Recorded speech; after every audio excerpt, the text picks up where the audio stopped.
বিশ্বনবী নিজে আমাকে আজানের প্রতিটা বাক্য শিক্ষা দিয়েছেন। বিশ্বনবীর মোবারক হাত, পবিত্র হাত আমার মাথার চুলের যেই জায়গায় লেগেছে, আমি চাই ওই চুলগুলা নিয়ে আমি আমার কবরের ভিতরে যাব। সাইয়েদনা আবু মাহজুরা রাদিয়াল্লাহু তাআলা আনহু ইন্তেকালের আগের পর্যন্ত মাথার সামনের চুলগুলা কাটে নাই। মাথার সামনের চুল তিনি কাটেন নাই। সুবহানাল্লাহি বিহামদি। কেমন ভালোবাসতেন বিশ্বনবী সাহাবীদেরকে, সাহাবারা কেমন ভালোবাসতেন বিশ্বনবীকে। অষ্টম হিজরিতে হুনাইনের যুদ্ধে রাসূল সাল্লাল্লাহু আলাইহি ওয়াসাল্লাম ফিরে আসতেছেন মদিনায়। পথিমধ্যে বেলাল রাদিয়াল্লাহু তাআলা আনহু আজান দিচ্ছেন। কি দিচ্ছেন? তো পাশে ছিল মুশরিকদের একটা পল্লী। কিছু মুশরিক তরুণ, কিছু অমুসলিম কিশোর, তারা আজানকে ব্যঙ্গ করতেছে। আমাদের বাংলায় মুখ ভেঙ্গানো বলে আর কি।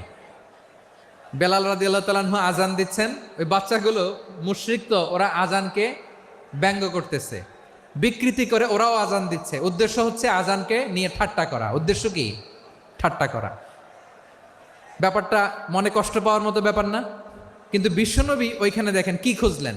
বিশ্বনবী খেয়াল করলেন অমুসলিম কিশোরদের মধ্য থেকে একটা কিশোরের গলাটা বড় দরাজ গলা, কণ্ঠটা বড় সুন্দর। খেয়াল করে দেখলেন যে কিছু কিশোর বেলালের আজানকে ব্যঙ্গ করে, বিকৃতি করে, কিন্তু একজনের কণ্ঠ দেখতে পাচ্ছেন না এত দূরে, কিন্তু কণ্ঠটা বড় সুন্দর, দরাজ গলা। বিশ্বনবী সাহাবীদেরকে বললেন, ধরো এগুলারে, ধরো। সবগুলারে ধরে বিশ্বনবীর সামনে আনা হলো। ওরা হাঁটু গেড়ে বসলো। বিশ্বনবী বললেন, তোমাদের মধ্যে কে যেন ব্যঙ্গ করে আজান দিচ্ছিল, তার গলাটা বড় উঁচু, গলার বেসটা বড় মজবুত, মেলোডিয়াস, সুমধুর কণ্ঠ। কে? আবু মাহজুরা বলে, আমার বন্ধুরা সবাই আমার দিকে আঙ্গুল দেখায়, আমি পড়ে গেছি বিপদে। রাসূল সাল্লাল্লাহু আলাইহি ওয়াসাল্লাম বাকি অমুসলিম তরুণদেরকে ছেড়ে দিলেন, বললেন তোমরা যাও। এবার আবু মাহজুরারে পাইছে। আবু মাহজুরার চুলের মধ্যে হাত দিলেন বিশ্বনবী, মাথায় হাত দিয়ে বললেন, এবার আজান দাও দেখি। আবু মাহজুরা বলে, আমি তো আজান দিতে জানি না, কারণ আমি তো বেলালেরটা শুইনা দিছি, আমার তো মুখস্থ নাই, আমি তো আজান দিতে জানি না। বিশ্বনবী বললেন, জানো না? তাহলে আসো, আমি তোমারে শিখাই দেই। সুবহানাল্লাহ পড়ে।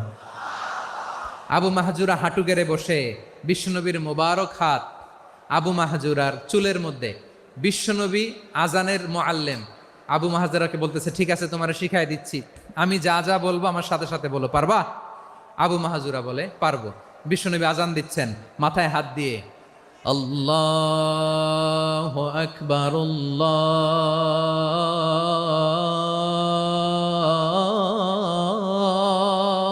আকবার। আবু মাহজুরা এই বাক্যটা পড়লেন। বিশ্বনবী দ্বিতীয় বাক্য পড়তে আরম্ভ করলেন, আল্লাহু আকবার, আল্লাহু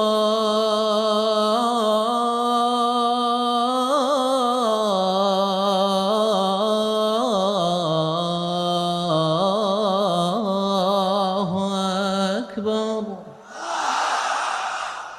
আবু মাহজুরা এই বাক্যটাও বললেন। বিশ্বনবী আবু মাহজুরার মাথার মধ্যে হাত দিয়ে তৃতীয় বাক্য বললেন, আশহাদু আল্লা ইলাহা ইল্লাল্লাহ,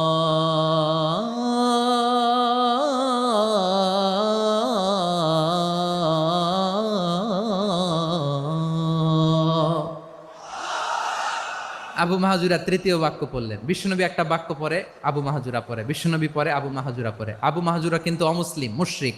আবু মাহজুরা বলে, এক একটা বাক্য পড়ি আমার কলিজাটা গলে ঠান্ডা হয়ে যায়। এতদিন মুহাম্মদকে গালি দিতাম,